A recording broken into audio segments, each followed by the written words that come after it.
I'm going to talk a little bit about the philosophy of suckering tomatoes or taking off the side shoots, and should we or shouldn't we.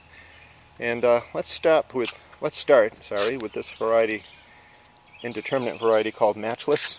I'm going to sit on the ground here so we can take a good look. And as I said in a previous video, oh look, we've got some fruit set in there already.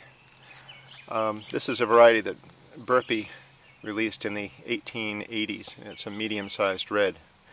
We got this strain out of the USDA. But you see, a tomato plant has a main stem and foliage that comes out at a 45-degree angle.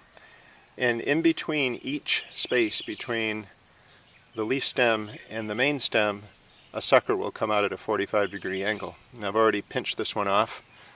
I wanted to grow this matchless plant. In fact, all of my indeterminates I want to grow double-stemmed.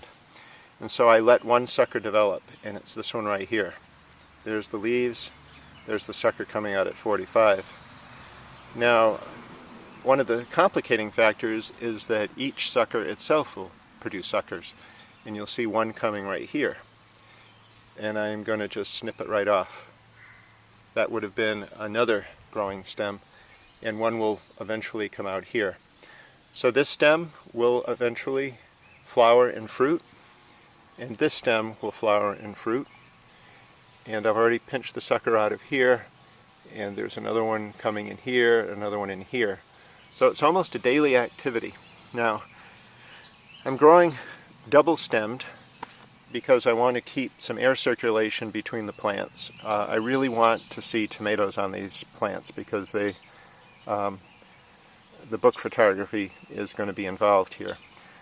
Previously I've let everything go and just used twine to tie everything up to the pole every 6 inches, and you get a massive topiary effect. You can choose to only do one stem, but once all of the flowers, and it looks like this one will set fruit about every foot or so, you get to a 6 or 8 foot tall plant, and once those flower clusters have determined what they're going to do, that's it. So I wanted to have 2 chances at good tomatoes. You could do 3, let a third sucker develop.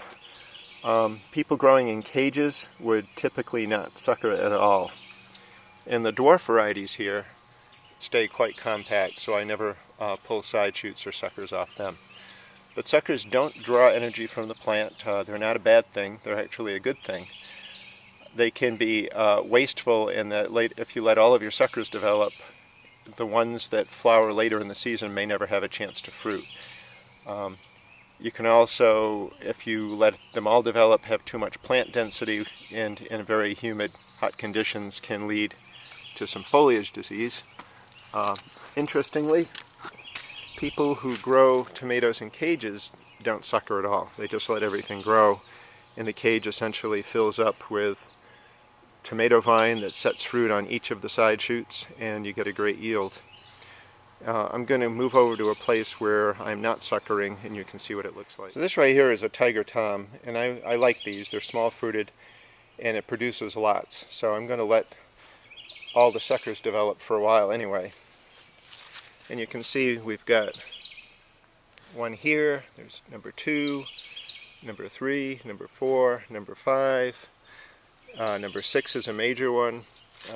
We've already got 6 or 7 suckers, and those side shoots themselves will start suckering. If I come over here and look at Mexico Midget, you can see where some of the suckers are already as large as the main stem. And so this right here is a side shoot or a sucker. Right now there's 2 essentially major ones, but others are starting to dominate, and essentially it becomes geometric, where each sucker produces so many suckers. But what I will do is create essentially a shrub out of it. Every 6 inches I'll just gather all of the growth and tie it to the center pole, and I'll have lots of tomatoes on it. So that's the scoop with suckering or removing side shoots.